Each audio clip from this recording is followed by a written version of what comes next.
Hi there, my name is Nancy Coleman, and I'm delighted to have developed and be teaching creating and motivating PCO enterprises.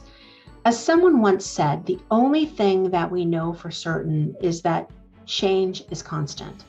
And those words have never been more true than today when the relevance, value, and contributions of professional, continuing, and online education are in the spotlight. Due to this heightened awareness, we're seeing the development of new PCO units, the merging of others, and in some institutions, a centralization of the PCO function. While this is often positive change, it often comes quickly and without an opportunity to fully assess or examine the structure of these units. What this course does is it breaks apart some of the elements involved in the organizational design of a PCO unit. It provides an ideal opportunity to stop and ask why. I personally recommend this course for anyone involved in building, changing, or restructuring a PCO unit, or anyone who really wants to have a better understanding of the functions, the disparate functions of a PCO unit, how they interact, and how they can be optimized. People often ask me, what is the best way to organize a PCO unit? I've been involved in the PCO world for almost 20 years now, both as a consultant, as a leader of startup units, and as a leader of existing units. So I've seen a lot of different structures and organizational things that work, and some that maybe don't work as well. And my answer to the question of what is the best way is there's really not one best way. Rather, there's a strategy and approach that can be followed depending on the goals of your unit and what you're looking to try to achieve. So in this course, we'll really unpack that. I'm often asked, why did I choose this topic? Well, I think it's timely, it's relevant, and for me personally, it's endlessly fascinating. The course is also dynamic because as we start to think about the people and processes and structures that really go into effective PCO units, this is information that's changing all the time. It's really a dynamic world. There's new models out there. There's new things that are coming into practice. And I specifically have designed the course so that we'll be able to unpack some of the most recent information that's out there. We'll share some organizational models from other students in the class, and we'll really have a chance to look at a couple of things that work and maybe a couple of things that don't work as well.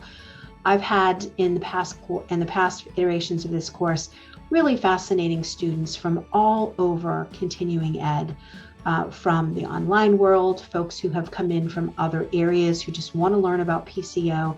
And I promise you the discussions and the information that comes out of this, just from examining what your peers are doing, are really quite interesting.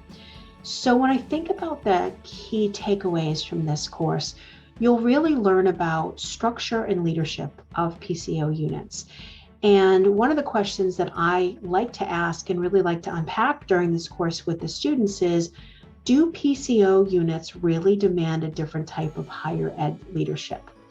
Second question that we'll really get at is what I just talked about, is organizational structures and why they matter so much and why it's important to get the right one so you can optimize your unit.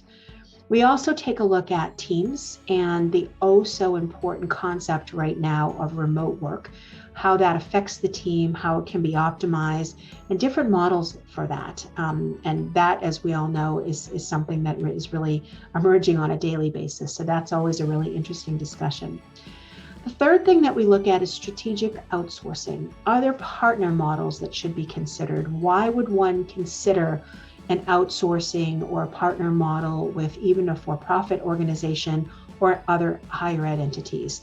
That's a really interesting one that, again, really depends on what are your goals and what's your experience level and what's your staffing level within your organization. So some robust decisions can be made around that. We'll talk about the role of advocacy.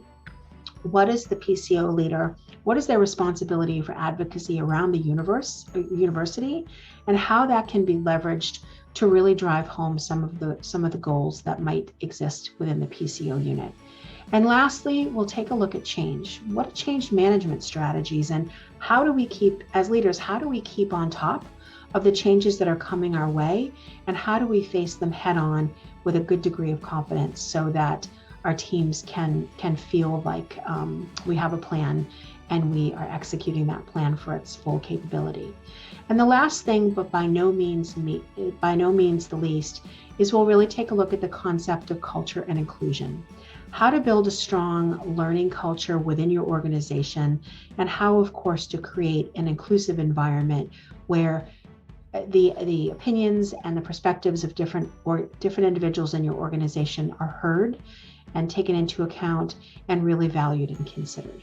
So I think it's a fascinating 4 weeks. There is a team project where you'll work with other members of the class to unpack a case study that really allows you to go deep into the dimensions of the class. And we always have a great deal of fun in the report outs for that case study. So I hope to see you online soon.